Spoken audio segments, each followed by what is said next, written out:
tu vas chercher les raisons pour lesquelles il peut pas être son beau-frère, là, on est dans le racisme. Quand tu me dis ils sont sales, ils sont comme ci, ils sont comme ça, ils sont, je sais plus, ils font ça, ben, on est dans le racisme là. C'est ça le racisme. Et la Il y France, a c'est le pas, pays pour moi le moins raciste, c'est là où il y a le plus de c'est pas les mélange. seules raisons. C'est pas les seules raisons. Moi, de base, moi, je suis communautaire.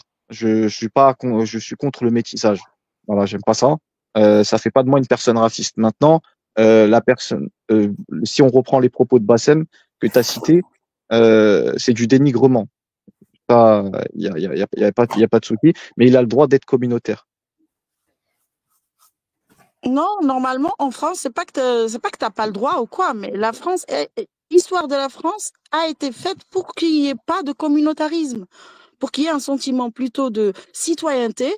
On se s'identifie, si on se rencontre dans un autre pays en tant que Français et pas en tant que musulman, en tant que juif, en tant que chrétien ou je ne sais quoi. C'est plutôt en tant que Français. Et ça, en fait, c'est le contraire du communautarisme. Toi, tu me dis, j'ai le droit. Non, t'as pas le droit de détester l'autre juste parce qu'il est noir ou parce qu'il est arabe ou parce qu'il est, tu vois, on est dans le racisme. Donc, c'est quoi le racisme alors, si c'est pas Je- ça? Venir me Non, non, non, mettre le non. mot communautarisme sur une attitude raciste, ça ne change pas Je, les je conséquences, hein. parle. Non, non, non. Je mets pas en avant la haine d'autrui. C'est pas mon message. Mais par contre, les gens ont le droit de rester entre eux parce que ils ont une histoire commune, des gènes en commun, etc. Ça, il n'y a pas de souci. Mais le problème du racisme, c'est le sentiment de se sentir supérieur à un autre groupe et de propager de la haine ou des brimades. Ben, c'est exactement le sentiment communautaire. Ben, on se marie pas avec les autres. Quand tu lis les situations anthropologiques, par exemple en Inde, sur les castes, mais c'est terrible en fait ce que vivent les castes, les intouchables, c'est terrible. Donc me dis pas que les gens ont le droit en fait d'être communautaires ou d'être sectaires. En Non, fait, on les gens devrait sont lutter contre communautaires, ce sentiment-là. ils sont Parce communautaires. En qu'il y a fait, des gens qui en souffrent en fait. ils se rassemblent sur des points communs. Ils ont des points communs, une culture commune, etc. Une apparence, ils se ressemblent. Ils veulent rester entre eux. Il n'y a pas de mal. Maintenant, ce qui est pas bon, c'est si tu vas agir. Je prends l'exemple le plus connu, hein, celui de Hitler. On est la race supérieure, voilà. Donc, on va mettre à genoux d'autres races qu'on considère comme inférieures. Là, on rentre dans le cadre du racisme, pour moi. Et C'est est-ce la que tu haine vois ça d'autrui, en en fait. France aujourd'hui ou chez ceux qu'on appelle l'extrême droite, c'est-à-dire les apostats, le RN, Zemmour et compagnie? Est-ce qu'ils disent on est supérieur, il faut dominer, mettre à genoux les autres? Non. Non, ils disent juste on devrait nous aussi, comme tu dis, avoir le droit d'exister encore en tant que Français. Ils disent pas en tant que chrétien, ils disent pas en tant que juif, ils disent pas en tant que. Et pour moi, c'est tout l'esprit français qui est différent à d'autres. Quand tu vas en Angleterre, ben, tu vois très bien que cet esprit communautaire, les conséquences qu'on voit aujourd'hui viennent justement de cette attitude-là de laisser les Pakistanais ensemble dans un quartier, les Algériens par-ci, en Allemagne aussi, ils ont fait ça. En Allemagne, là, à Magdebourg, c'est une ville qui est où n'habitent que des étrangers d'origine saoudienne, tu vois. Ils mettent les Saoudiens ensemble, les Pakistanais ensemble, les Syriens ensemble. Donc, elle est où la cohésion sociale? À quel moment ces gens-là vont se reconnaître en fait dans un pays qu'ils ont choisi pour pays d'accueil, peut-être éternel, peut-être celui de leur descendance. Peut-être qu'il y en a parmi eux qui veulent partir et ça, je parle pas d'eux. Je fais comme je parle pas de ceux qui ont dans leur tête de partir, de ne jamais s'assimiler parce qu'ils ne, ils sont déjà, pour moi, c'est les plus sincères.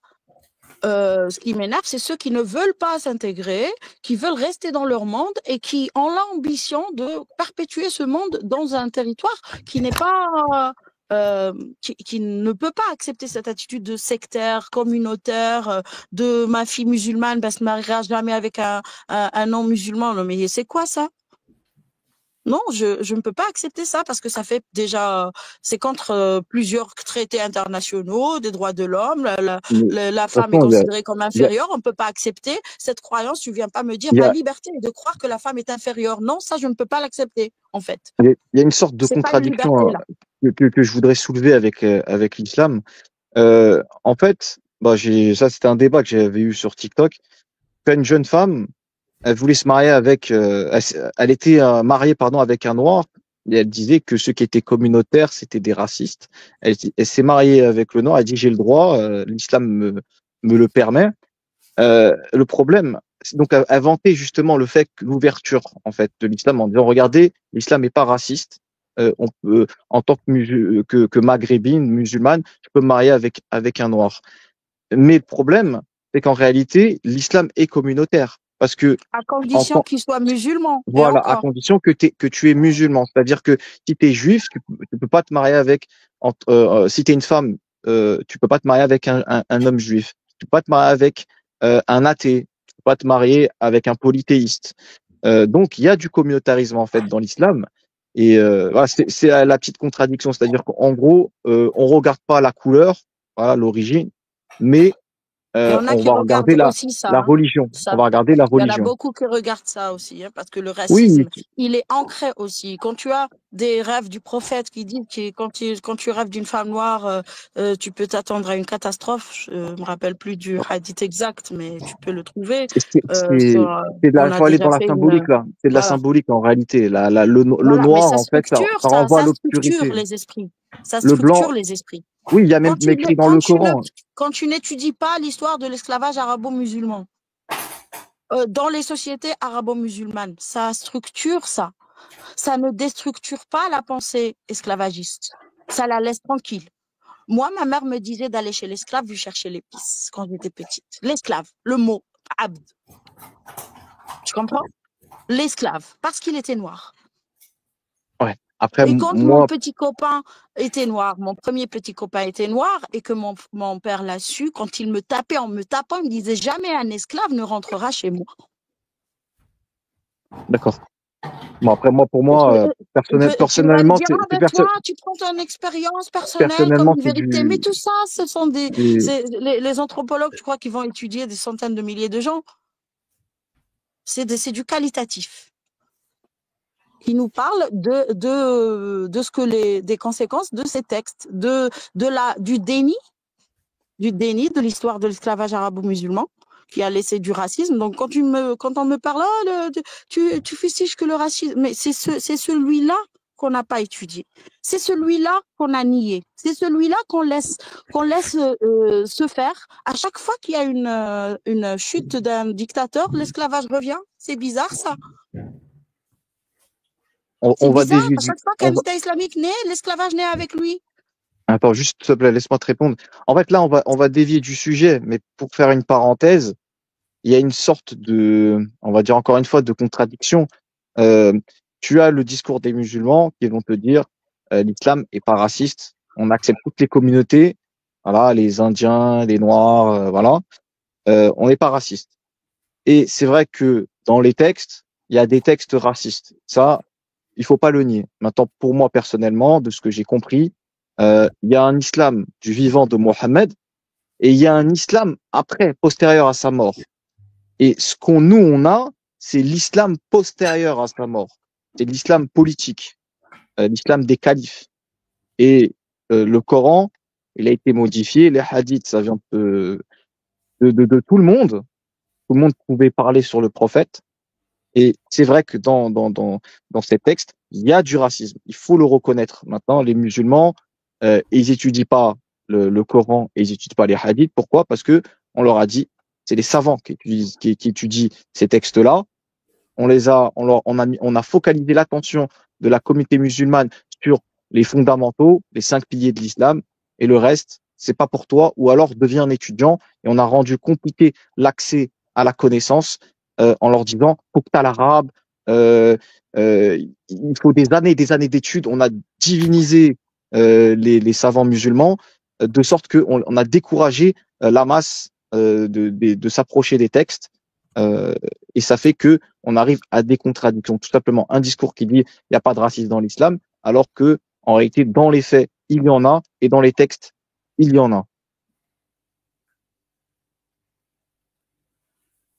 C'est établi. De toute façon, Ça, il n'y a pas de souci. Moi, c'est je suis quelqu'un d'honnête. établi. S'il y a une chose, je le dis. Il n'y a pas de Mais problème. il faut aussi parler du problème, de dire, bah, il faut en parler pour que un jour ça se déconstruise et que les mentalités changent. C'est pas le choix du déni qui va régler le problème. Et le problème, c'est que tous les pays africains en général, avec les pays esclavagistes eux-mêmes, se sont mis d'accord en fait que c'est que les dirigeants. Tu ne vas pas croire qu'ils ont fait des référendums ou demandé aux gens ou aux Noirs qu'est-ce qu'ils pensaient de l'amnistie de l'esclavage je sais pas, 14 siècles d'esclavage. Non, ils ont dit bah au nom de notre islamité commune, bah on va et de notre identité d'Africain et surtout d'islamité au nom de l'islam. C'est ce que dit d'ailleurs dans le livre Le génocide voilé Tidiane Diaye. Au nom de cette identification islamique, ben, on met on nie cette histoire, on l'étudie pas, on l'enseigne pas, on la reconnaît pas, on fait pas comme l'Occident a fait. L'Occident a reconnu son histoire. Il s'est même excusé. Ce qui pour moi est aberrant parce que je peux pas moi demander à des descendants de blancs de s'excuser pour ce qu'ont fait leur grand-père ou leur arrière-grand-père. C'est absurde ça. C'est pas ce que je demande. C'est juste d'étudier l'histoire pour qu'elle ne se répète pas pour qu'elle se venge.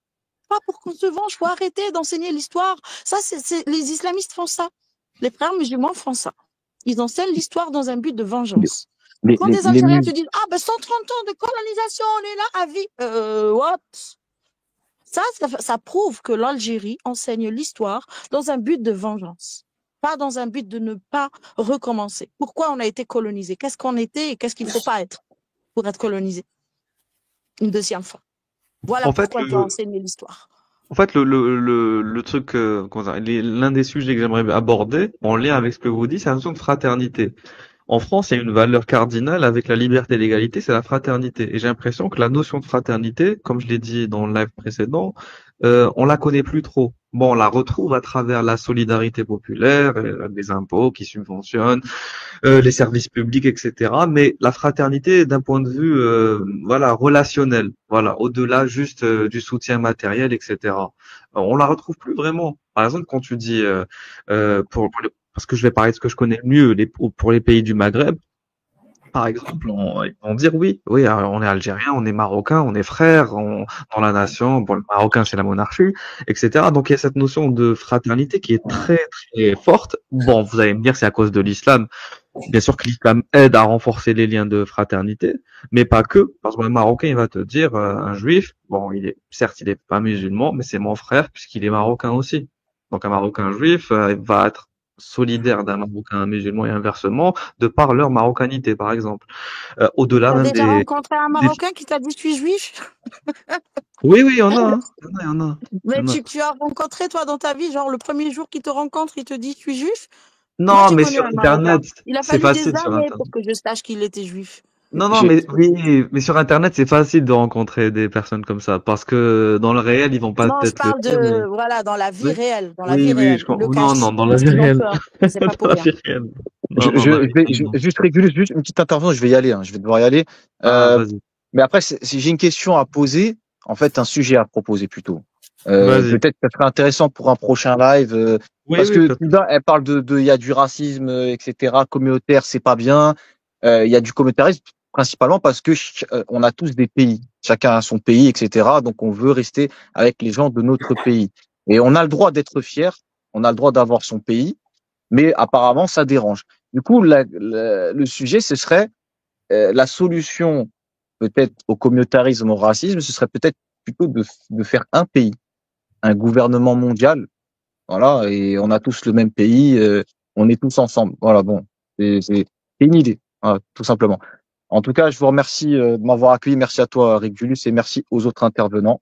Je vous souhaite De une bonne rien. journée. Bon À la dimanche. prochaine. Ciao, ciao. À la Bon, prochaine. bon dimanche. Merci à vous. Anthropos, ciao, ciao. Anthropos, c'est encore là, donc je vais je vais te ramener dans la conversation.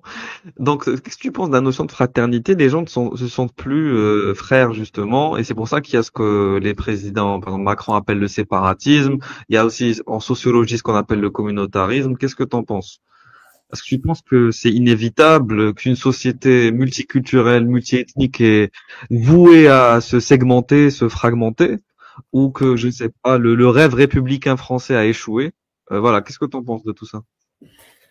Bon, écoutez, moi en même temps que je vous écoute d'un côté, je suis en train de travailler de l'autre, hein. J'ai rendez-vous à 13h, j'ai un rendez-vous professionnel, donc en même temps je vous écoute, en même temps je bosse. Un dimanche. Oui, Non, oui, un mais il a dimanche, le droit, madame. il a le droit. J'ai le droit, madame. Eh oui, je suis en Tu vis profession dans un libérale. pays. Désolé, désolé. On est en France. Qu'est-ce que je veux dire?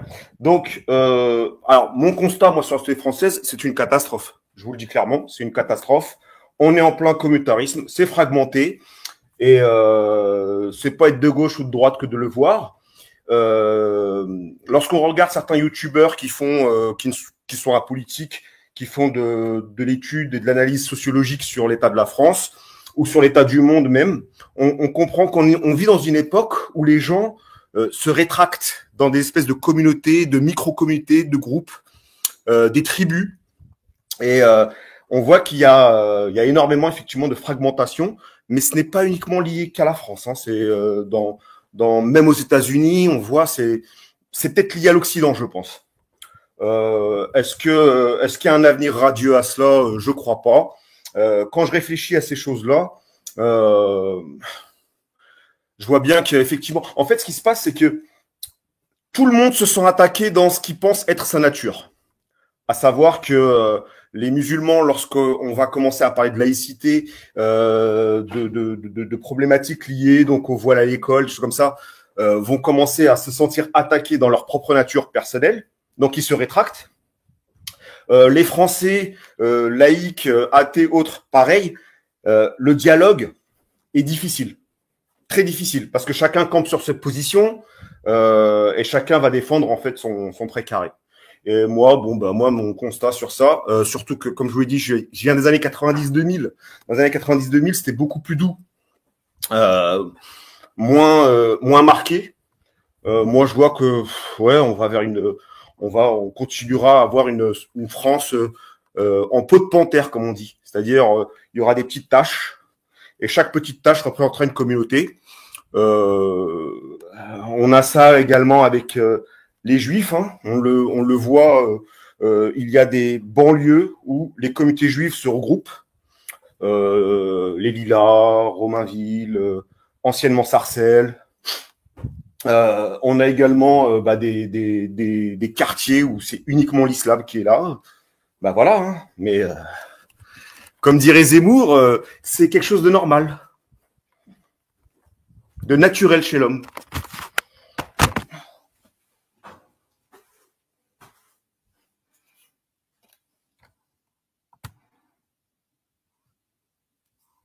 Tu dis naturel, c'est... En fait, Zemmour, une fois dans une émission, il disait que naturellement, les gens ont tendance à se regrouper en communauté. C'est pour ça qu'il y a Chinatown, Little Italy et autres divers quartiers à New York. C'est les propos de Zemmour. Hein. C'est pas naturellement, c'est aussi... aux États-Unis, c'est la politique est faite ainsi. Et moi, je suis contre cette politique. C'est pas ce que dit Zemmour. Justement, c'est séparatiste, quoi. C'est pas ce que sa dit communauté qui va revendiquer des droits pour sa communauté. En fait, il n'y a pas de citoyenneté. Il faut choisir. Est-ce que je veux un régime où il y aura une citoyenneté, une revendication de droits qui servent à tous les citoyens? Ou est-ce que je veux une société où chaque communauté va revendiquer pour sa communauté, même si ces droits se contredisent les droits? Et c'est ce qui arrive en fait souvent. Dans le système communautaire, tu as des revendications d'une communauté qui contredisent l'autre communauté. Tu vois, par exemple, la revendication de la communauté musulmane en France contredisent, si tu veux, la communauté des femmes. Si moi aussi je peux créer une communauté, nous les femmes ne touchent pas à mes droits. Si dans ton islam te dit que la femme est inférieure, moi ma communauté te dit le contraire. Et l'État va faire comment à l'égard de ces deux revendications? Donc c'est ça le problème des systèmes communautaires. Il y a un souci dans ce que tu dis. Oui, c'est un exemple bancal. Les femmes ne sont pas une communauté ethnique, mais du fait de leur statut dans certaines communautés, elles deviennent de fait une minorité opprimée. L'état de droit prime sur les règles communautaires religieuses en France. Et c'est ce qui est avéré. Oui, mais on considère ça comme étant d'extrême droite. Et on considère que le fait de ne pas donner des privilèges à certaines communautés, parce que quand l'islam revendique l'accès du voile au sein même de l'école, au sein des institutions qui, de l'histoire, enfin, depuis leur existence, ont fonctionné en dehors du religieux ou justement refusant ou mettant les vêtements religieux d'un point de vue symbolique dans les vestiaires, par exemple du sport ou de l'école. Ben, l'islam vient demander un privilège en fait. Non, si vous interdisez le voile des chrétiennes, parce que les chrétiennes, oui, c'était elles qui donnaient des cours. C'était les chrétiennes, les nonnes qui portaient le voile ont été virées de l'école. Pourquoi on laisserait aujourd'hui le voile rentrer? C'est ce qui se fait au Canada. Bon, ils ont dû faire une loi 21 pour interdire le voile dans l'enseignement, mais ils ont Donc, c'est bien l'état de droit qui le voile prime. dans l'école. Donc, et dire ça, c'est devenu être d'extrême droite. Non, c'est juste qu'il y a des intérêts qui sont contradictoires. Soit je choisis la dignité ou l'égalité des sexes qui est constitutionnelle, soit je choisis de contenter une communauté au vu de son nombre et des bulletins de vote qui vont rentrer dans mes urnes. Donc, faut arrêter. Moi, les politiques, je m'attends rien d'eux. Je sais qu'ils pensent chiffres. Je sais qu'à jamais les femmes seront divisées de toute façon et donc minorisées. Tu as toujours des collabos. Et par rapport à apostats musulmans, je sais que la gauche défendra toujours le nombre le plus fort.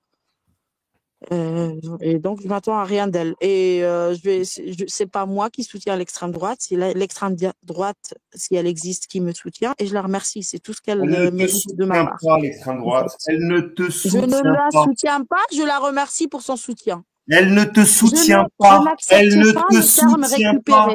Le terme récupérer fait de moi un objet. C'est insupportable. C'est méprisant. Elle ne te soutient pas. Je sais pas pourquoi tu penses que l'extrême droite te soutient. Et c'est peut-être ça le problème. Elle ne m'attaque pas. Donc, comme la gauche m'attaque et que l'extrême droite ne m'attaque pas, je considère que le ne pas m'attaquer et En quoi elle t'attaque l'extrême gauche? En quoi la gauche? Tout le temps. Vas-y, dis. Vas-y, dis. Tout le temps. Les youtubeurs, tu veux un exemple patent? Suis ce qui se passe avec Boualem Sansal. Boualem Sansal, tu peux juste le prendre comme un apostat et regarde comment parle de lui la gauche. D'extrême droite, suprémaciste. What the fuck? Le problème de Boualem Sansal, c'est que justement, elle est partie faire des interviews et faire des accointances avec avec de l'extrême droite. La parole et la gauche, non. Comment? Attends, laisse-le parler. Là, c'est intéressant. Je crois qu'il allait affirmer qu'il allait aller dans le sens de la condamnation de Sansal. Vas-y, continue tes propos. Non, je condamne archi pas Sansal. T'es malade, tu es un soutien de Sansal. Mais soyez nuancés, s'il vous plaît. Soyez nuancés. Arrêtez de croire que je suis un soutien indéfectible de la gauche ou que je suis un anti-Sansal. Pas du tout. Je dis que Sansal, il est parti faire des accointances avec l'extrême droite, d'où ce qui lui arrive au niveau de l'extrême gauche ou de la gauche qui dit mais attendez, ce monsieur-là, il fait copain avec l'extrême droite. C'est bizarre, qu'est-ce qui se passe? Et c'est ça le problème, c'est de ne pas faire copain avec l'extrême droite. Si l'extrême droite veut nous récupérer, c'est niette, c'est ne pas répondre oui à leur invitation, parce que l'extrême droite, qu'est-ce qu'elle cherche uniquement, c'est à nous utiliser. Et comme l'a dit... je ne suis pas un objet. Donc, ni l'extrême droite, ni l'extrême gauche ne m'utilisera. Je suis un être humain. Si oui, mais les esclaves aussi étaient des êtres humains. Les esclaves aussi étaient des êtres humains. Non, tu ne m'utilises pas, moi. Ma pensée, je t'ai dit, écoute, tu sais ce que tu nous demandes? Tu es en train de nous demander de changer notre récit, le récit de nos vécus, d'apostat. Écoute, tu laisses-moi finir. De nos récits d'apostat, de manière à ce que ce récit plaise plus à la gauche qu'à la droite. C'est ça que tu veux? Non, c'est pas du tout ce que je dis. Si, c'est ça que tu veux. Non, c'est pas... Trouve-moi que Boualem Sansal, qui a depuis les années 90 fustige l'islam, tu voulais que aujourd'hui, comme la gauche ne lui a pas donné la parole et que seule la droite lui a donné la parole, tu voudrais que il refuse la main tendue de la droite pour faire plaisir à la gauche. Ya mamie, la gauche, elle se gêne jamais en fait. Mais c'est quoi cette prétention en fait? Vous nous donnez rien et vous nous demandez de faire des choses pour vous plaire. Moi je fais pas, moi je ne dis pas pour plaire. Je dis pour m'exprimer. L'expression, la pression doit s'extraire de moi quand je parle. Donc je pense pas droite-gauche, tu comprends? Pourtant, tu as amené, tu défends l'extrême droite.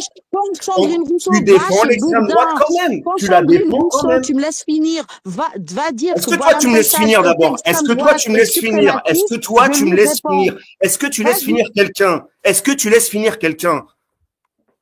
Tu me dis pas. Applique à toi-même ce que tu reproches aux autres. Ah non, changer les verbes que vous utilisez ne sont pas bons. Ils sont faux, ils décrivent pas la réalité.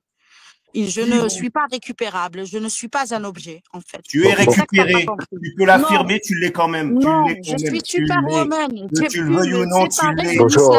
Structurant. Tu crois que les politiques vont m'atteindre? Tu l'es. On va laisser parler Ayman, voilà. Bonjour tout le monde, j'espère que vous allez tous bien. Bonjour Toda, je vois que tu es toujours... Salut Régulus, j'espère que tu vas bien. Moi en fait, je vais pas tomber dans le piège. Je pense que Régulus, tu as raison lorsque tu dis que il faut pas politiser l'affaire. Par contre, pour moi, il y a toujours une corrélation, que ce soit du côté des islamistes ou du côté de ce qui est arrivé malheureusement il y a 2 jours en Allemagne. C'est que pour moi, il y a quand même une personne qui a déshumanisé les autres par mépris. Et en fait, je t'explique. C'est-à-dire que les musulmans qui vont commettre ce genre de trucs vont, par mépris envers notamment les mouchriquines, envers les non-musulmans, se permettre de leur enlever la vie. Est-ce qu'on peut se poser la question que c'est peut-être le même processus ici, quelqu'un qui a un tel mépris pour les Européens, parce qu'effectivement, on le voit dans son combat, c'est quelqu'un qui combat l'islamisation de l'Europe, et en fait, il doit sans doute être dans un schéma de pensée qui dit que s'il y a l'islamisation de l'Europe, c'est parce que les Européens le permettent, parce que dans leur culture fondamentalement, d'ouverture d'esprit, d'accueil des réfugiés, etc., ils ne méritent que ça. Je ne sais pas si tu vois ce que je veux dire ou pas. Et la question, encore une fois, pour moi, c'est pas une question de gauche-droite, c'est vraiment une question de le mépris, en fait. Je sais pas si vous êtes d'accord avec ça ou pas. Moi, Touda, je veux bien... c'est de penser que je suis un objet qu'on peut récupérer à sa guise. Moi, mon récit restera toujours le même, mon avis restera toujours le même, qu'il plaise à la gauche ou à la droite, je m'en fous.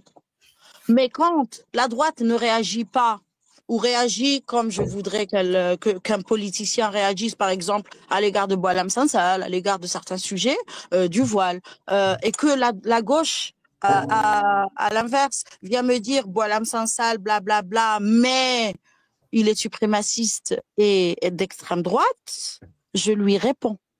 Donc, c'est pas parce que mon combat, c'est la gauche. Non, mon combat, c'est la gauche qui s'exprime et à qui je réponds avec des mots. Ai-je le droit? Regarde, en fait, Toda, non, t'as le droit de tout faire. Regarde, toi, ton combat, c'est l'islam, et très bien, je peux comprendre. Par contre, tu peux comprendre que tu as des Occidentaux qui, eux, veulent défendre des valeurs et qui t'expliquent que, en fait, ton combat contre l'islam va, en quelque sorte, être dans les champs de la liberté de conscience ou de la liberté de culte, et ils te disent stop.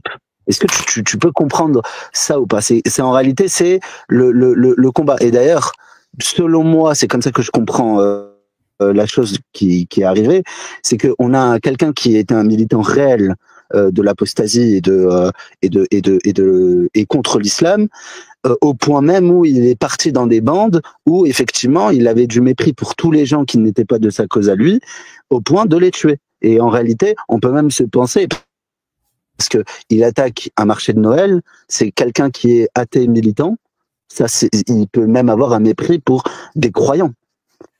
Parce que on peut avoir du mépris pour de la croyance, mais le mépris de la croyance va aussi s'exprimer par le mépris pour ceux qui portent cette croyance, et donc du coup pour les croyants, pas pour ce qu'ils sont fondamentalement, mais pour ceux qu'ils portent en eux dans le cadre de la croyance. Je sais pas si tu comprends ou pas, Toda, ce que je dis.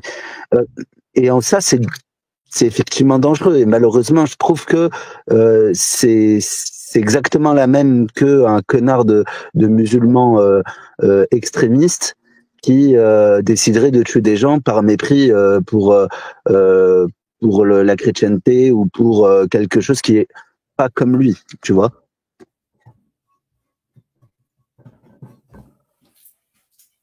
Bon, il y a plein de choses qu'on ne sait pas, de toute façon.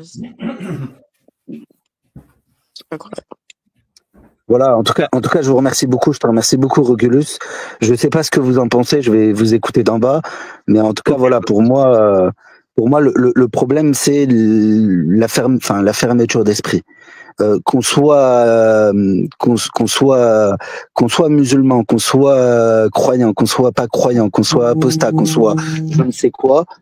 Il faut avoir une ouverture d'esprit et considérer que l'autre a un schéma de pensée qui est différent de la nôtre, mais on doit avoir un respect pour ses croyances et pour ce qu'il est, sans pour autant intenter à la vie de la communauté. Donc effectivement, si on a en face des personnes qui veulent imposer des choses de force, on doit les arrêter, mais on ne doit pas aller dans la méprise complète de tout un pan de croyances. Et c'est là le problème. Est-ce que là, on peut pas définir juridiquement?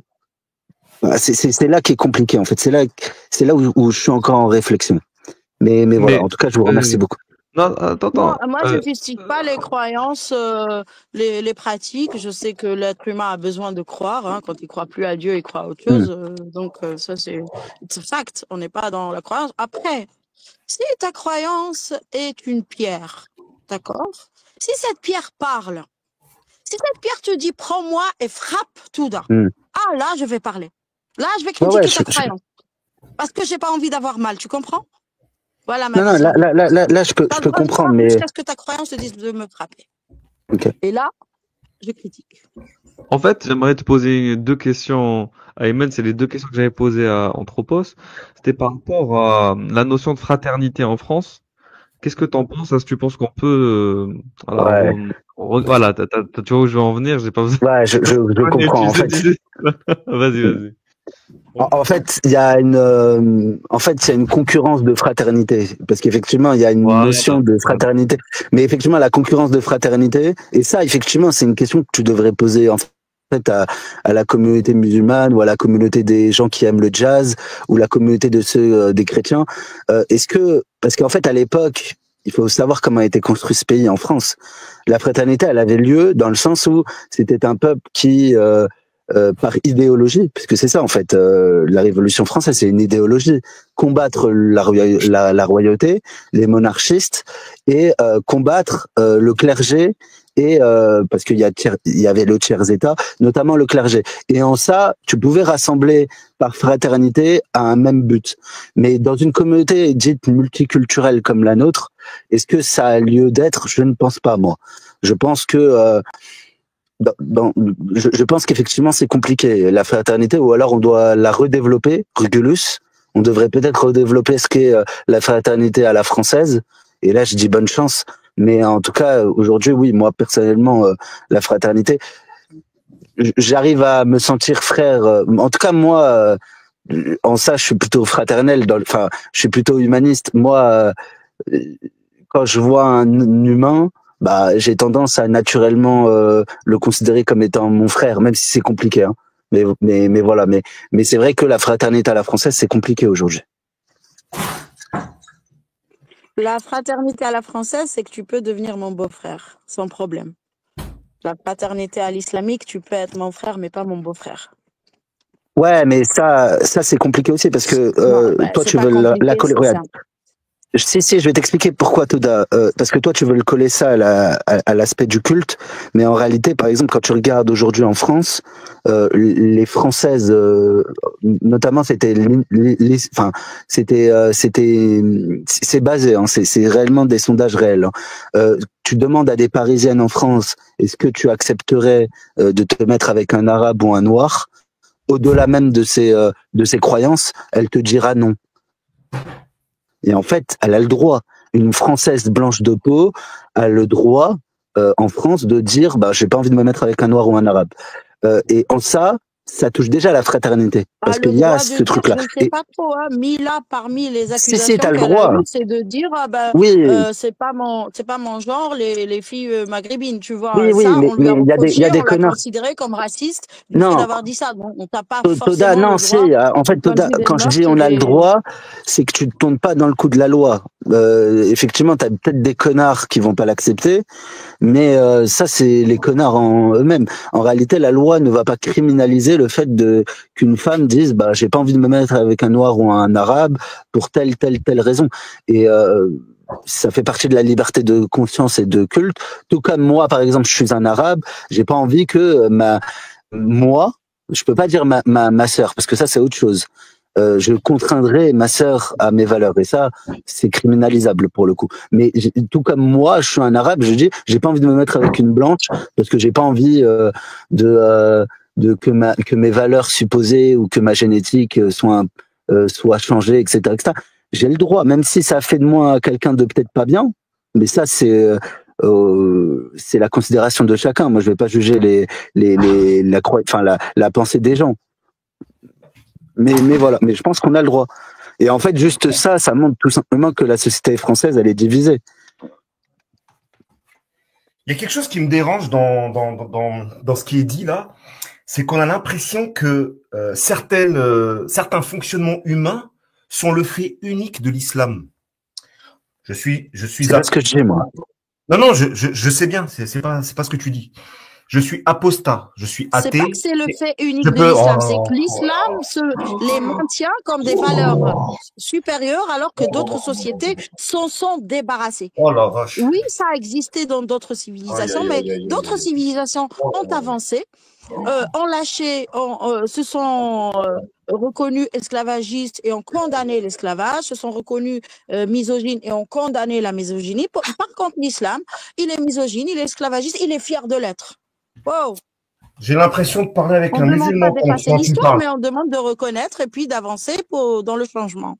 J'ai l'impression de parler avec un musulman. Parce que moi, j'ai remarqué quand on débat avec les musulmans. Non, tu as dit qu'on pense que tous les comportements humains ne sont que du fait de l'islam. Non, c'est que l'islam ne veut pas avancer depuis 1400 ans. C'est ça le problème, c'est que c'est l'avancement. Voilà. Oui. En tout cas, on a la preuve que faire des tunnels n'est pas que le fait des musulmans. Hein. Merci. Hein. Ça, c'est bien. Parce que les musulmans sont très forts pour faire des tunnels, mais là, j'ai la preuve que même en tant qu'apostat, on est capable. Alors, je disais, je sais même plus tellement, quand on a une idée, on ne peut pas l'exprimer, c'est vraiment difficile. Tu commençais à faire de la victimisation, vas-y, continue. Donc, ouais, on a l'impression que certains comportements humains ne sont le fait que de l'islam. On remarque quand même que dans des pays non musulmans, chrétiens ou autres, la notion même de différence ethnique, raciale est très, très importante pour les uns et les autres en ce qui concerne les mariages et autres concubinages. Vous allez en Asie, vous allez entendre des gens qui vont vous dire « je ne veux pas que ma fille épouse telle ethnie ». Nanani. En Afrique, pareil. Donc, restreindre, et c'est peut-être ça le problème aussi que j'ai avec l'extrême droite, c'est que l'extrême droite a cette tendance à vouloir faire croire que beaucoup de choses ne sont que le fait de l'islam, des choses condamnables, entendez-moi. Tu vois, t'es en train de nous traiter d'extrême droite. Voilà, le mot magique. Attention, je suis un méchant. Vas-y. C'est dépassé, en fait. L'islam est d'extrême droite, si tu veux tout savoir. Laisse-le finir. Vas-y, Anthropos, vas-y. Je sais même plus. Je t'assure, je sais même plus. Parce qu'à chaque fois que on dit une phrase, on a le droit à un quart d'heure de parole. Je sais même plus ce que je D'accord, pense. ça y est, je J'arrête, m'excuse, j'arrête. je ne vais plus parler, je vais prendre des C'est notes. pas. Non, on C'est t'écoute, bon. Touda. Franchement, on t'écoute Non, tous. non, je vais Tu prendre des parles notes pour beaucoup, te mais répondre point par point parce que tu dis ouah, aussi point des par point. bêtises depuis tout à l'heure. T'as pas une Mais phrase ou t'as pas dit est-ce une que c'est bêtise. une Tu bêtise que nous j'ai parles dit? Est-ce d'Asie, que nous c'est on une parle de bêtise? France. Tu peux rester en France, s'il te plaît? Non, Reste je en parle France. de Au moins, l'humanité, je reste dans parle le des sujet. humains. En France, il y a des humains ou on est des singes? On est quoi en France? Donc le fonctionnement Ouais, des humain, questions il est bêtes. mondial, il est universel. L'empathie, les réactions, les émotions, certaines réactions culturelles, les aversions, ça concerne l'humanité entière. Et ça concerne pas qu'une religion, ça concerne pas qu'une ethnie, qu'une race ou qu'un pays. Et c'est ce qu'on voit. Donc voilà, c'est tout ce que j'avais à dire par rapport au fait que ce n'est pas que l'islam qui est à l'origine de cette aversion-là. Il en est peut-être un véhicule, mais c'est qu'un véhicule, que c'est quelque chose qui est quand même assez commun et qu'on voit partout. Voilà. Point, ça y est, j'ai fini. Je parle plus. Voilà. Vas-y, Palaz, vas-y. On a Palaz avec Bonjour nous. à, Salut, toi. bonjour à vous tous. Mr. Khair alaikum. Bonjour. Non, sabah al-khair. Oh, on est déjà Sabah Mr. al-khair. Non, Oui, on est on encore se à dirige sabah vers al-khair. l'après-midi.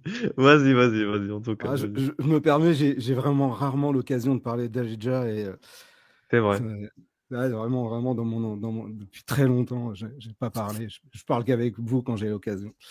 J'espère que vous allez bien. Je prends la conversation un peu en cours et je peux pas trop intervenir. En revanche, je découvre des choses que cette idéologie-là, moi j'appelle pas ça religion, hein, parce que pour moi c'est une faute dès le départ. Hein. Cette idéologie-là, elle essentialise elle essentialise tout, quoi, tous les êtres humains, et on nous demande à nous de pas essentialiser. Donc, il y a, moi, ça me pose vraiment un problème, quoi. Et j'ai entendu beaucoup de gens dire dans des vidéos, oh, faut pas essentialiser, mais j'ai affaire à des gens des fois l'islam, cette idéologie-là, elle essentialise tout ce qui n'est pas elle, quoi, tout ce qui n'est pas porteur de cette idéologie-là. Donc, il y a un moment, moi, ceux qui ont tué le mari de ma tante, il faut poser un nom sur ces ennemis-là, quoi. C'est une idéologie qui l'a fait. Donc, ceux qui l'ont fait, c'est des musulmans, quoi. Voilà. Et je trouve que c'est un peu compliqué en France, cette situation. Ça devient plus possible de critiquer ou de porter un regard critique sur cette idéologie-là. Je trouve ça un peu curieux. Et effectivement, les apostats, ils sont entre le marteau et l'enclume. C'est pas une position que je voudrais. Moi, j'ai jamais été musulman. Mais en tout cas, ouais, je peux comprendre les crispations quand je vous entends et je vous écoute souvent. Je vais te poser une question que je pose à tout le monde. Celle de la fraternité. Qu'est-ce que tu penses de la notion de fraternité, qui est une valeur cardinale de la République française actuelle et qui est en train d'être de plus en plus attaquée? Il y a pas qu'elle, bien sûr. La liberté est attaquée, l'égalité est attaquée, bien sûr. Mais moi, je veux vraiment focaliser sur la fraternité, excusez-moi, parce qu'on n'en parle pas assez à mon goût, que ce soit médiatiquement, même dans les discours politiques de ces dernières années, à part justement indirectement avec la notion de loi séparatisme, communautarisme, etc., etc. Toi, qu'est-ce que t'en penses? Parce que moi, j'ai pas vécu, parce que rapidement, j'ai introduit ma pensée. En fait, le problème, c'est que moi, je fais partie d'une plus jeune génération que vous, et apparemment, la vôtre a vécu ce qu'on appelle black blanc beurre, etc. Touche pas à mon pote, antiracisme et tout. Donc, il y avait une sorte de rêve républicain, apparemment, qui était qu'on pouvait, au-delà des frontières, des origines de tout à chacun, au-delà de la couleur de peau, de la confession, on pouvait être tous frères pour la nation. C'était ça un peu le but, l'objectif. Et c'est en train d'être de plus en plus mis aux oubliettes, j'ai l'impression. Moi, je vais te raconter une anecdote quand j'étais étudiant. À cette époque, donc j'ai 52 ans.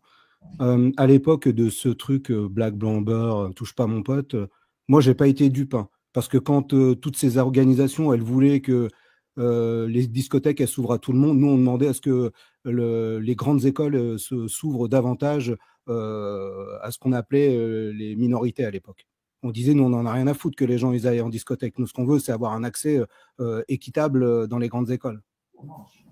Tu vois. Et quand nous, on a dit ça, on s'est fait envoyer bouler, on s'est fait insulter par les gens, par des associations type SOS Raciste, quoi. Tu vois. Nous, on n'en avait rien à foutre des discothèques, des bars, des restaurants, tout ce que tu veux, quoi. Et surtout, il y avait eu tout un tabac. Il y avait des gens qui allaient, qui accompagnaient en caméra cachée les entrées de discothèques où on voyait des gens qui se faisaient refouler. C'est vrai, c'est terrible pour un jeune qui se fait refouler une discothèque. Mais nous, ce qu'on demandait, c'était, mais attendez, il faut ouvrir le pourcentage, faut ouvrir cet accès aux écoles qui forment les 4 dirigeants de la nation. Alors, je veux dire, on était dans un autre combat, quoi. Et à traîner avec. Et ça a continué. Ouais, il y a des crispations.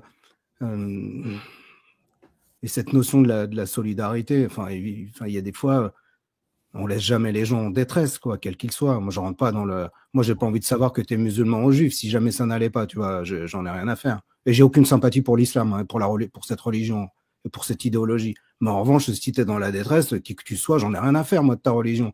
Mais viens pas m'embêter avec ta religion. Et si tu as besoin d'aide et que c'est dans mes cordes et que je suis là, je te laisserai jamais. Je peux pas te regarder et faire comme si rien ne t'arrivait, tu vois. Donc, c'est étrange de vouloir de laisser s'installer des clivages dans ce qu'on appelle la solidarité qui nous concerne tous, en fait.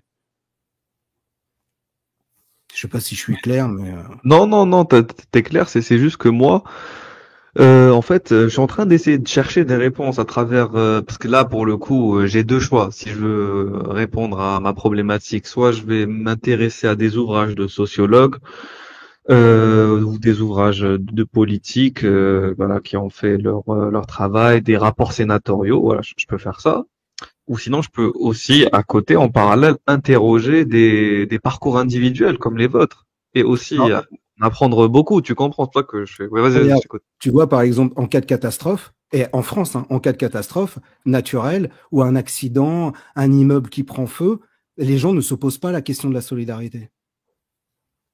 En cas de catastrophe naturelle, en cas d'inondation, quand il y a des drames, les gens ne se posent pas la question sur la solidarité. Les gens, ils aident tout de suite. Ils n'ont pas le temps de se poser la question de questions idéologiques. Je veux dire, tu vois des gens en détresse, ton premier réflexe, c'est tu regardes si tout va bien et tu essaies d'aider. Tu regardes autour de toi si ça va et tu essaies d'aider les gens que tu vois en souffrance, quoi. Là, on a des exemples flagrant en France quand il y a eu des catastrophes, quoi. Jamais les gens ont laissé des gens se noyer, prendre feu et rien faire, quoi. Tu vois, donc si oui. En fait, regarde, je t'explique. Pourquoi est-ce que je suis en train de mettre sur la table le débat autour de la fraternité? Est-ce que la fraternité en France est en train de plus en plus de disparaître, de s'effacer d'un point de vue vraiment charnel, pas juste administratif, institutionnel, parce que voilà, on paye tous des impôts, l'impôt revend vers un budget est renvoyé vers des services publics, donc voilà. Non, sur ça, peut-être que ça continue toujours à fonctionner comme il y a 20 ans, ou de moins en moins, mais c'est toujours debout. Par contre, entre êtres humains, dans le relationnel, chaque fois que on vit de plus en plus séparés, on traîne de moins en moins ensemble. Voilà, que ce soit, il y a des groupes soit ethniques ou soit confessionnels qui sont de plus en plus cloisonnés et fermés. Et on est moins hétérogène, on est de plus en plus homogène à travers nos groupes sociaux. Et sociologiquement, ça se traduit par beaucoup de facteurs, et ça se traduit aussi conséquentiellement par beaucoup de tensions sociales. C'est pour ça que tu as des présidents qui te balancent, on va plus vivre côte à côte, mais face à face. T'as d'autres qui te disent on est face à une crise sociétale, comme des Macron. Donc ça, c'est quelque chose à observer. Ce qui faisait socle de société dans les années 60, 70, et peut-être au début des années 80, c'est plus le socle, il a changé aujourd'hui. C'est ça, le socle qui faisait société, le socle qui faisait commun, qui faisait société commune. Bah, il y a des gens moi je comprends qu'il y a des gens, ils n'ont pas envie de vivre avec des islamistes, quoi. Enfin, tu vois, moi j'ai pas envie de vivre avec des musulmans, quoi. Ça, c'est une évidence pour moi, quoi. Et quand tu dis musulmans, tu veux dire ceux qui pratiquent l'islam comme de manière très rigoriste, très intégriste, c'est ça? Pas forcément. En France, on a une détestation. Comme Mavox qui dit que, en fait, la seule manière de manger ensemble avec un voisin non musulman, qu'il devienne musulman. Donc, moi, ces musulmans-là, je ne veux pas. Mais des musulmans qui ne m'imposent rien de leur vie, qui ne m'obligent pas à cuisiner en fonction, ou voilà, je m'en fous. Ouais, moi, je rentre pas dans ces détails-là. Moi, je pars du principe. Quoi. Moi, je pars du principe juste que moi, je me refuse de discuter avec des musulmans, quoi.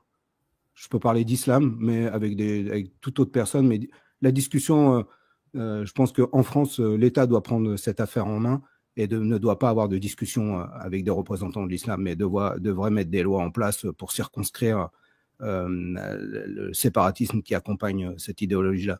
Mais en tout cas, moi, je comprends qu'aujourd'hui, il y a des gens, je peux être taxé des pires choses, mais il y a des gens qui n'ont pas envie qu'on leur impose cette religion, quoi, cette idéologie. Ça, je peux comprendre, hein. Même si c'est des gens pacifiques, quoi. Je veux dire, moi, voir une nana qui a une femme avec un voile, moi, ça me sort par les yeux, quoi. Tu vois. Qu'est-ce qui te dérange fondamentalement quand tu vois une femme porter un voile? La distinction par l'idéologie, quoi. La distinction par cette idéologie soi-disant religieuse, la distinction par les vêtements. Et je te renvoie dans les ouvrages d'Emmanuel Todd sur comment le bassin parisien a toujours détesté les gens qui se distinguaient par leurs vêtements, qui se distinguaient par leurs vêtements en étant religieux, quoi. C'est vraiment intéressant, quoi. Ok. Et il y a beaucoup de gens qui se crispent à la question de l'islam. C'est pas, on peut pas, même si les gens, moi l'islam culte, j'y crois pas, quoi. Mais je veux dire, il y a plein de gens que ça crispe. Vraiment. Mais quand tu dis que tu pourrais pas vivre, je pas compris la phrase de pas vivre avec un musulman. C'est pas ça, c'est que je pense que j'ai pas envie, moi, de me retrouver dans un endroit où il y a des. Moi, j'ai grandi, je peux pas dire la ville où j'ai grandi, mais j'ai grandi dans une résidence peinard, et plus tard, là maintenant, il y a des musulmans partout, quoi. Voilà. Et moi, ça me sort par la tête de voir des gars en camis, des filles voilées. Ouais, enfin, voilées, il y en a pas beaucoup non plus, quoi. Mais des gars en camis, il y en a plein, quoi. Ok. Et en fait, ce qui te dérange, parce que faut pas se mentir, je pense pas que ce soit le vêtement fondamentalement qui en lui-même. Non, c'est l'idéologie qu'il véhicule. Le vêtement, il est porteur d'une idéologie comme la langue arabe. Voilà. La langue arabe, elle est parlée par moins de 5 millions de personnes, je crois.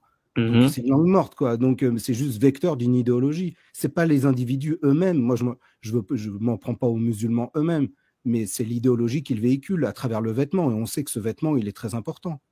Il véhicule une idéologie. Je veux dire, en fait, j'ai très bien compris, bien sûr, mais il y a des ouvrages en entier qui abordent la notion de la sociologie du vêtement. Le vêtement est forcément idéologique d'un point de vue massif. Peut-être qu'individuellement, il s'habille d'une certaine manière. Voilà, c'est une chose. C'est un langage. Voilà. Même Roland Barthes, on ne peut pas le traiter d'extrême droite, que je sache, l'a dit. Le vêtement est un langage, comme la nourriture, comme d'autres éléments de l'homme. Fortement, quoi. Mais moi, ce que j'ai remarqué, c'est le problème est aussi génération. Ah, il est parti. C'est vrai qu'il devait partir. Il avait un rendez-vous. Ceux qui veulent monter, n'hésitez pas. Hein. Attends, je vais remettre le lien. En fait, le véritable problème, pour moi, il est générationnel aussi. Parce que c'est ça que j'ai parlé de la votre génération et la nouvelle génération qui vient, qui est de plus en plus revendicatrice d'une identité islamique. On le voit dans les écoles avec les atteintes à la laïcité. Moi, c'est ça qui me surprend et me choque le plus. C'est ça, faut être honnête, parce que autant bon, il y a certains prêcheurs, vous connaissez, qui ont été condamnés, voilà, comme Mahjoubi, donc ça c'est d'un côté, mais et de l'autre, il y a littéralement un mouvement de foule qui se met en place, parce que les atteintes à la laïcité ont augmenté, mais tout est revenu. Donc il y a un mouvement donc de plus en plus massif, donc de personnes qui revendiquent une identité islamique, avec le fait de porter notamment les jeunes femmes. Et comment s'appelle l'autrice Touda? Il y a une autrice qui a sorti un livre pour dire il faut pas sous-estimer le rôle des femmes dans l'islamisme et même dans le djihadisme. Comment ça s'appelle? Louise Aliafi. Louise Aliafi. Exactement. Louise Aliafi, la femme est un islamiste comme les autres. Moi, je trouve que c'est très misogyne de toujours rattacher les hommes, voilà, à des mouvements radicaux, alors que les femmes sont tout autant capables d'intégrer en elles des valeurs patriarcales et misogynes et les défendre ardemment, même beaucoup plus que des hommes. Donc, faut arrêter. Vas-y, Touda, tu veux réagir par rapport à ça, peut-être? Non? Pardon, oui. Elle n'est pas la première à en avoir parlé, hein. Il y en a d'autres qui ont parlé et qui ont aussi qualifié ce déni de l'impact ou de la complicité des femmes dans déjà le débat du djihadisme. On a l'anthropologue Amal Grami, elle est anthropologue tunisienne, qui a aussi écrit Les femmes et le djihad. C'est un bouquin que j'ai, je ne sais pas s'il est traduit déjà en français, mais il existe en arabe, où elle a enquêté sur les mères. Donc d'abord, les mères avaient joué un rôle aussi dans les départs de beaucoup de djihadistes. Et puis les femmes.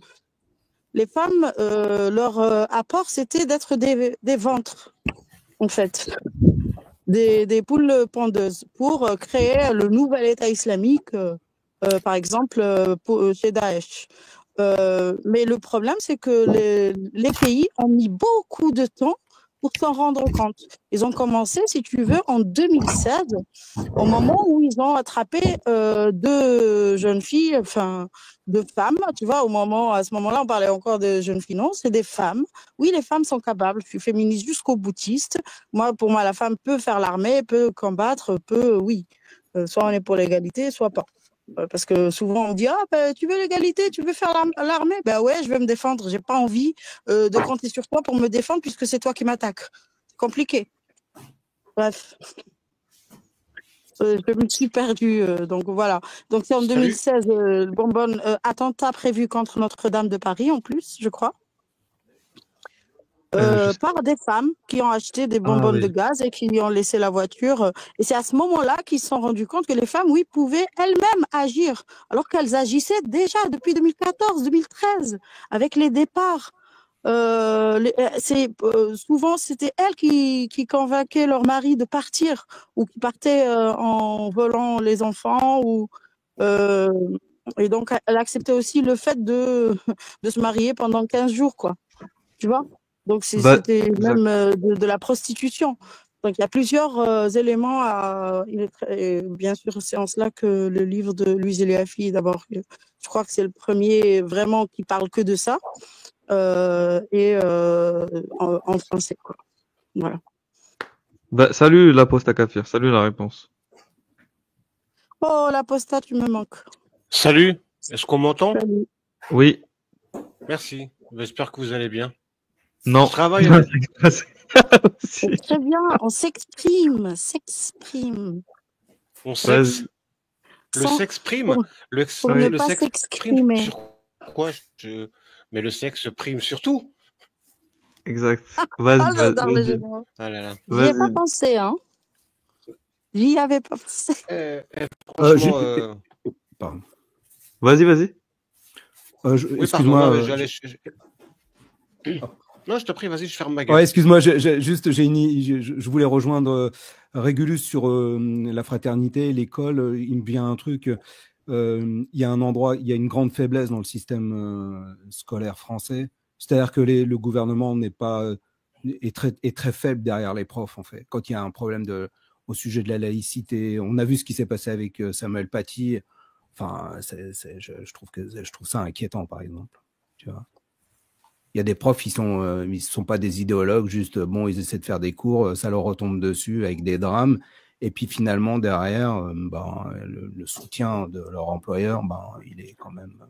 Bah oui, par exemple, regarde, dans cet article, ils te disent 3000 atteintes au principe de laïcité ont été recensées au mois de janvier 2024. Voilà. C'est énorme.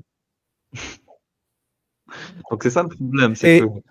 Et j'avais regardé, excuse-moi. J'avais regardé sur les lois faisant respecter le principe de laïcité. Il me semble que toutes ces dernières années, ces lois, elles étaient, ou ces ordonnances, ces rajouts qui étaient faits à la loi de 1905, ou en tout cas de la laïcité, et ils concernaient cette idéologie islamique. Beaucoup, en tout cas, beaucoup. Et souvent contre-productif hein, sur le terrain. Sur le terrain, quand beaucoup de femmes, par exemple, des usagères des services publics, enlevaient leur voile au moment des rendez-vous ou pour aller suivre un cours de français, ben, même si elles le portaient le voile, en fait, elles passaient dans les toilettes pour l'enlever pour assister à un cours de français sans le voile, en mixité. Ça, elle acceptait. La loi de 2004, elle est venue leur dire non, les usagères peuvent porter le voile. Et du coup, ça s'est multiplié. Donc, contre-productif, oui. Mais dans ce sens-là. Ouais. C'est-à-dire qu'il fallait l'interdire partout, pas qu'à l'école.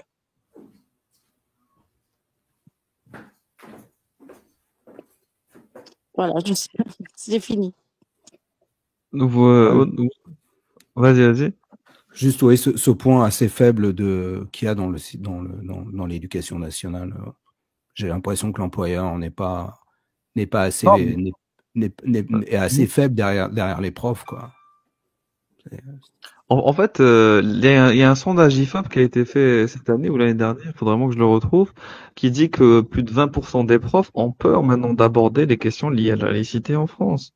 En fait, vous imaginez pas à quel point c'est important de préserver la neutralité et aussi l'épanouissement professionnel des professeurs, que ce soit d'histoire-géographie, de français, etc., qui sont amenés à aborder tout souvent ces sujets-là, parce que sans eux, on n'a plus personne pour former la future génération.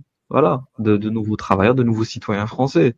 Et s'ils ont peur, s'ils ont une situation d'inquiétude, d'anxiété, de stress, d'angoisse, c'est pas normal en fait. Ce n'est pas du tout. Il y a une dysfonction parce que je sais déjà que les hôpitaux français sont dans la merde. Voilà, sont complètement dysfonctionnels. Si là aussi les écoles rentrent dans un dysfonctionnement, j'ai l'impression que toutes les instances politiques, toutes les instances institutionnelles du pays sont en train de s'écrouler. Bah, tout ce qui se passe à l'éducation, c'est foutu. Il y a une privatisation du secteur public. On l'a vu. Le projet de l'école, c'est depuis 1997. C'est un gros dossier qui est de l'OCDE, c'est un gros gâteau, la privatisation du système scolaire français. Donc, effectivement, ça m'étonne pas, cette déliquescence et ce fait que l'employeur des profs soit si faible derrière eux, quoi. Mais moi, ce qui me choque, c'est pour moi, la mort est toute relative face au silence des vivants, quoi. Et sur cette critique de l'islam, ben, je trouve qu'effectivement, les gens, on a des raisons d'avoir peur. Enfin, évidemment, quoi. Les mecs, ils peuvent te flinguer pendant que t'es prof, ils peuvent te flinguer dans une salle de concert, ils peuvent te flinguer dans un bar, dans le métro. Ah ouais, il y a des raisons oui, les gens, ils préfèrent se taire. Il n'y a pas que les profs, il y a énormément de gens qui se taisent. Pour ceux qui parlent, exactement, pour ceux qui parlent d'interdiction, c'est un bon débat, parce que certains voudraient interdire certains livres religieux, faudrait interdire le Coran, certains veulent interdire le voile. Est-ce que interdire est une bonne solution? Voilà, ça c'est un bon débat et faut en parler, la poste à kafir, tu veux en parler? Je sais que tu as un avis sur ça. Ah oui. Moi, je suis pour une interdiction totale de l'expression de l'islam dans la sphère publique. Tu me fais rire quand tu parles comme ça. Comment y arriver? Ça, je sais pas, parce qu'évidemment, on a affaire à une communauté religieuse qui ne veut aucun compromis. La plus petite remise en question, le plus petit questionnement, ils prennent ça comme une agression absolument intolérable. Donc, je sais que c'est compliqué. Maintenant, il y a un certain nombre de pratiquants de cette religion, ce qui fait que voilà, ça paraît compliqué de passer par une loi, mais enfin, je sais pas. Idéalement, dans ma tête, oui, j'aimerais qu'on trouve une solution pour pouvoir dire à l'expression de cette religion dans l'espace public, non. Tu veux croire en ton Dieu, tu veux ceci, tu veux cela, et ben tu le fais dans le strict cadre de ton intimité. Tu n'exposes pas ça au regard parce que ce que tu exposes est profondément mauvais. Ce que tu exposes est profondément liberticide. Chaque fois qu'on expose l'islam dans la sphère publique, l'islam progresse. Plus l'islam progresse, en fait, comme disait Boualem Sansal, c'est comme un boa constrictor. on est en train de se faire serrer, compresser. On essaie de trouver de l'air pour respirer. On essaie d'être ouvert, généreux et tolérant. Mais on est ouvert, généreux et tolérant avec des gens qui ne sont pas ouverts, généreux et tolérants. Ils veulent nous écraser. Ils veulent qu'on soit sous leur savate. Ils veulent nous imposer. Et enfin, je sais pas, c'est là, je vois vite dans les. Je vais expliquer un truc. Il faudrait vraiment que, pardon, je termine. Il faudrait vraiment que les gens arrêtent avec cette histoire des abîmes. Ne deviens pas l'ennemi que tu veux combattre, ne deviens pas le monstre, non. Mais allez vous faire foutre. Oui, c'est stupide, c'est stupide. Cette phrase est conne. Franchement, franchement, ceux qui l'emploient se ridiculisent vraiment. Oui, vas-y. Oui, pardon, je suis désolé, mon frère, te couper. Allez vous faire foutre. Et quand je dis ça, c'est pas pour vous agresser. Hein. Mais ça allait vous faire foutre quand vous dites. Alors l'apostatafir, ça voudrait dire que tu voudrais interdire. Mais qu'est-ce que vous ne comprenez pas dans le fait qu'interdire quelque chose de profondément liberticide, mortifère, c'est pour protéger la société. Je ne suis pas un maniaque de l'interdiction. Ça n'a rien à voir. On a bien interdit la drogue, non? On n'a pas affaire à quelque chose qui est dans la réciprocité et qui est dans l'altérité. Mais c'est quand même flippant que des gens vont laisser nos sociétés passer dans les mains des buveurs de pisse de chameaux qui n'ont jamais rien produit sur cette planète. Oui, non, mais il faut pas interdire parce que tu comprends, oh, pinaise, il veut regarder dans les abîmes. Bah, putain, mais c'est... En tout cas, moi, Apostakafir, je te rejoins sur... moi, je suis pour une mise au pas drastique de cette idéologie. Hein, mais grave. Sur le milieu public. Hein. Et je suis un militant à fond, quoi. Et je milite pas dans des organisations politiques d'extrême droite ou quoi que ce soit. Hein. Moi, je suis un laïc et je veux pas être dépassé. En tout cas, je veux pour une... Il y a des lois... La loi 1905, elle avait été taillée sur mesure concernant le christianisme et le catholicisme. Donc, elle n'est pas du tout adaptée pour l'islam. Donc, il faut mettre en place, et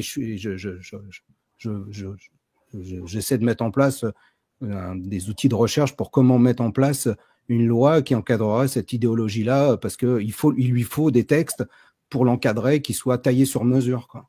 Et pas la loi 1905 qui est complètement pas du tout faite pour cette idéologie, quoi. Oui, là, clairement. Là, je suis d'accord, il faut réformer la loi 1905. Oui. Par contre, en fait, il y a quelque chose sur lequel on n'arrive pas à débattre. Il faut l'accepter, parce que beaucoup le nient. C'est que l'islam n'est pas juste une religion, malheureusement, c'est une identité. Et donc, quand tu retires, quand on trouve ça stupide ou pas, qu'on puisse trouver ça irrationnel ou irraisonnable pour certains, dont j'en fais partie, c'est une réalité psychologique, sociologique.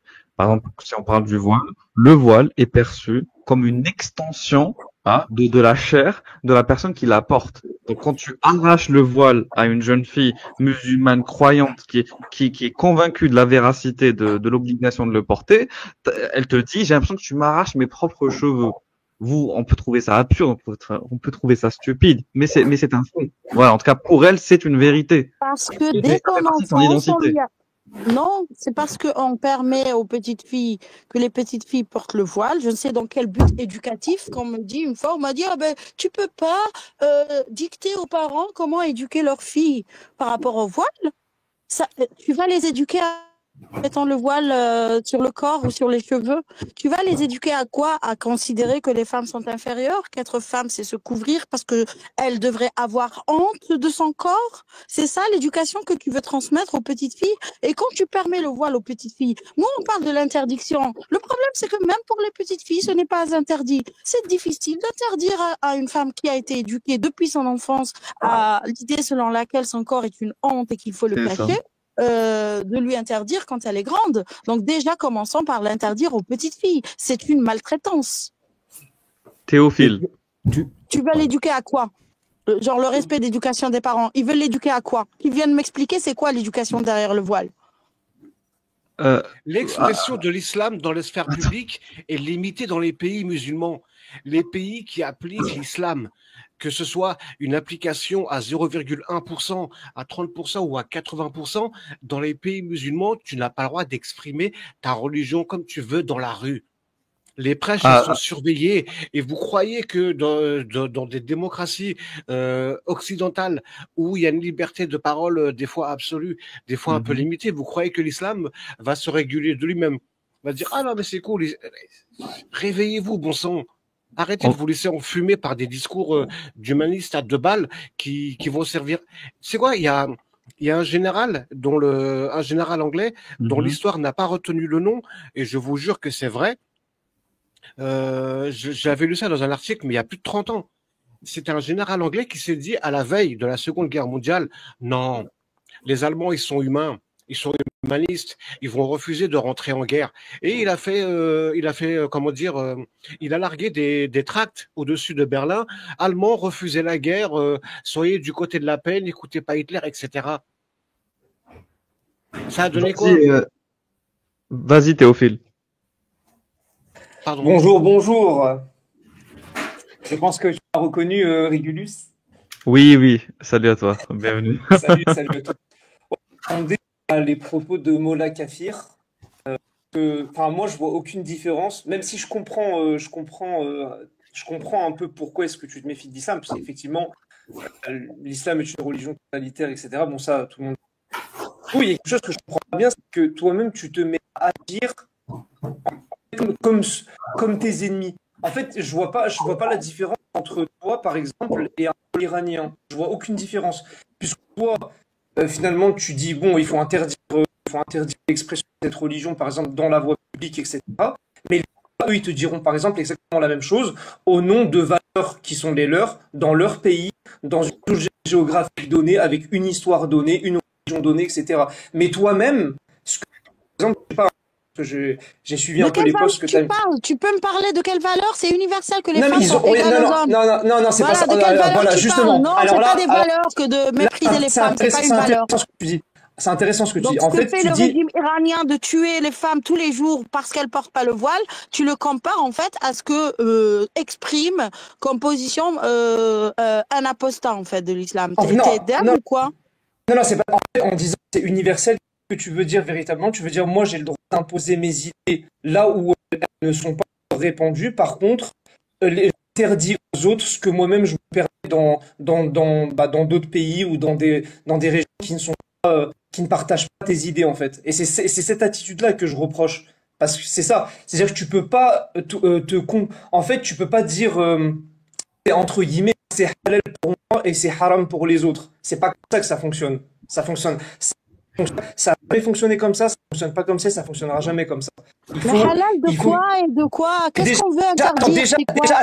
Attends, s'il te plaît. Déjà, en prenant ce genre d'attitude, déjà, tu viens de rompre le principe d'égalité. C'est-à-dire que tu veux, si tu veux agir d'une certaine façon, en fait, t'agis d'une certaine façon que t'interdis aux autres d'agir comme toi tu agis. Donc déjà, c'est une rupture du principe d'égalité. Tu peux pas dire, oui, moi je me permets d'aller imposer mes idées dans des régions qui justement apparemment ne veulent pas de ces idées, même si bon, faudrait faire un sondage en Iran pour essayer de comprendre ou de savoir à combien de pourcents. Tu as des doutes après toutes ces morts. Toi, en fait, on a beaucoup de femmes qui sont mortes parce qu'elles portent le voile. Il faut encore faire des sondages. Non, c'est pas ça. Combien de morts, en fait, d'accord avec toi. T'as pas compris, oui. Moi, je suis de ton côté en ce qui concerne la liberté. Non, on ne demande pas de tuer les femmes voilées, tu comprends? Parce que l'Iran, tu nous compares à l'Iran, en fait. Tu nous compares, en gros, au régime iranien, qui tue les femmes, qui les emprisonne, en fait. Et là, c'est une comparaison injuste. C'est ça que je conteste. Non, c'est pas ça. Moi, je parle de l'attitude. Attends, pardon. C'est comme Arashkian. Un jour, sur TikTok, on discute. Il me dit, l'apostat, quelle est la différence entre la police des mœurs en Iran et toi? Quelle est la différence entre la police des mœurs en Iran et toi? Magnifique. J'ai pas su quoi répondre, alors je lui ai dit oui, effectivement. Police des mœurs en Iran et moi-même, c'est la même chose. Il y a que le vestiaire qui change. C'est la même chose. Vous êtes complètement hors sol. Vous ne comprenez pas qu'il y a un moment, il faut comprendre que il faut taper du poing sur la table. Il y a un moment, c'est pas taper du poing sur la table, ce n'est pas écorcher le pacte d'égalité, le pacte républicain, le pacte démocratique. C'est pas. Moi, tu sais quoi? Comme je disais tout à l'heure, j'ai trouvé une image. Je vais regarder les abîmes tellement profond dans les yeux que les abîmes, elles vont baisser les regards. Les abîmes vont finir par baisser leurs yeux et fermer leur gueule. Tellement je vais les regarder en face. Je vais tellement regarder le monstre que je ne veux pas être dans les yeux que le monstre, il va baisser son regard et qu'il va fermer sa gueule. Et Qu'est-ce quand que tu ça as veut dire, ça? cité... Ah, t'as pas fini, vas-y. Si, J'aimerais bien citer j'ai Boualem terminé. Sansal, Blanc 5 sans haine, minutes. blanc sans haine, ça fait black, t'inquiète pas. J'adore. Alors, gouverner au nom d'Allah, islamisation et soif de pouvoir dans le monde arabe, de Boualem Sansal. Citation. Les réactions toujours très violentes des islamistes à la moindre remarque sur l'islam, réactions promptement relayées et amplifiées par les médias, je rajouterai de gauche, ont fini par dresser une sorte de mur de Berlin entre l'islam et la critique que tout homme peut émettre à l'endroit de toute idée, fût-elle sacrée. Quand je parle d'interdire aux petites filles, je parle d'interdire, d'inculquer l'idée selon laquelle la femme est impure et sale et que son corps, elle doit en avoir honte et donc le cacher. Donc tu viens me comparer cette volonté juste pour les femmes à la volonté de Khomeini et de Khamenei après lui qui tue les femmes. Pourquoi? Parce qu'elles n'acceptent pas le fait d'être infériorisées ou d'avoir honte, une honte naturelle en fait de leur corps. Donc ta comparaison est indigne. Et le mur de Berlin contre la critique de l'islam, ça suffit. Okay. Il faut qu'il soit critiqué, il faut qu'il accepte la critique. Ok, très bien. Donc moi, je parlais pas du contenu des valeurs en elles-mêmes, je parle de l'attitude qui consiste justement à accepter Non, on l'imposition. parle des valeurs dont on parle. Non, je parle pas Parce du contenu des valeurs. Voilà, la raison de Khomeini, c'est quand même la liberté de conscience et oui, moi, la liberté de vivre après le dévoilement. Oui, moi je ne suis pas musulman, Voilà, mais moi je parle d'une des gens qui tuent à des gens qui pensent et qui justement luttent pour la justice. Tu sais, il n'y a pas que les Iraniens qui tuent. Il y a énormément de personnes qui tuent, il y a des gens qui tuent pour l'argent, des gens qui tuent pour énormément on parle des gouvernements. Le gouvernement français ne tue personne pour son expression. Ça reste. Donc tu compares deux choses vraiment incomparables. Oui, non, mais ce que je veux dire, c'est que oui, l'État français, il tue pas de personnes pour. Voilà, il tue pas de personnes à cause de la liberté d'expression. Et ce que je veux dire, c'est que tu peux pas venir dire, par exemple, que toi, au nom de la liberté, au nom des valeurs que tu prônes, tu as le droit d'aller imposer tes valeurs dans des régions qui ne l'acceptent pas ou qui ne le veulent pas et l'interdire aux autres. C'est juste ça que je dis. Moi, maintenant, je suis d'accord avec toi. Tu parles au nom des Iraniens. Les Iraniens sont majoritairement contre le régime qui les gouverne, qui les colonise. Ok, très bien. Il n'y a pas de souci. Voilà. Mais qui a voulu cette révolution? Tu sais que l'ayatollah Khomeini a été soutenu par les Français. Ils ont été arnaqués par les islamistes. Oui, mais la gauche communiste s'est alliée, comme la gauche aujourd'hui en France, qui s'allie avec les islamistes. Elle se croit supérieure. En fait, la gauche est raciste, en vérité. Elle se croit supérieure. Elle se dit, bon, je vais utiliser les islamistes. Leur lutte contre l'Occident et ma lutte contre l'Occident se rejoignent. On s'en fout des détails. Un jour, ils vont disparaître, c'est des cocons. Ils croient que Allah existe. Bon, on s'en fout. C'est comme ça qu'ils voient les choses. Et c'est comme ça que les communistes de 79 ont vu les choses même. Moi, j'étais choquée quand je l'ai su, c'est Foucault, quoi. Le Foucault qui est homosexuel, qui sortait avec Roland Barthes. Mais j'ai une question à te poser tout d'abord. Parisienne qui venait nous dire, oh, la révolution spirituelle, waouh, quelle magie. Oui, non, mais faut arrêter, en fait. Un jour, on s'est trompé, il faut juste reconnaître son erreur et ne pas faire la même erreur qu'ont fait les Iraniens. Quand tu me dis les Iraniens ont voulu, non, les Iraniens ont été trompés. Oui, il y avait un dictateur avant, mais les Iraniens d'aujourd'hui, beaucoup d'Iraniens disent, on préfère le chat à Khomeini qui le tue. D'accord, mais moi j'ai une question à te poser tout d'abord. Au moment où la France, elle a soutenu l'ayatollah Khomeini, qu'elle l'a hébergé dans un village de France, etc., en vue de le mettre au pouvoir en Iran, est-ce que l'État français ou les philosophes français ou les idéologues français, est-ce qu'ils ignoraient le contenu même de ce qu'est l'islam chiite en fait? Est-ce qu'ils ignoraient l'idéologie du chiisme? Est-ce qu'ils ignoraient l'idéologie islamique? Est-ce qu'ils ignoraient tout ça au moment où ils ont soutenu l'ayatollah Khomeini? J'en suis pas sûr. C'est-à-dire que c'était une question d'intérêt Je sais pas dans quel but ils ont. Voilà, peut-être pour contrer, comme tu as dit, l'avancée du communisme en Iran ou je sais pas trop quoi, voilà, sous la directive des Américains. Bon, voilà, je sais pas. Mais ce que je veux dire, c'est que cette attitude, elle continue à se reproduire aujourd'hui. Bon, c'est peut-être pas le thème du débat, mais on le voit en Syrie, par exemple. Aujourd'hui, on a changé leur nom, on les appelle des rebelles, comme par hasard, on sait pas trop pourquoi. C'est presque comme si les médias nous disaient les islamistes en Syrie, c'est mieux que Bachar al-Assad. Et là, on voit bien que cette attitude, elle continue à se reproduire, etc. Et elle continuera à se reproduire dans le futur parce que c'est qu'une question d'intérêt. Donc c'est ça, moi, ce que je suis en train de te dire. Et du coup, après. Certes, il y a une partie de la population en Iran qui n'est pas d'accord avec les mollahs. D'accord, je suis d'accord avec toi, qui lutte pour la liberté, je suis totalement d'accord avec toi. Mais qu'est-ce que tu fais des Iraniens qui, eux, sont convaincus par le régime des mollahs et qui continuent à soutenir leur régime? Eux, est-ce que tu veux aussi leur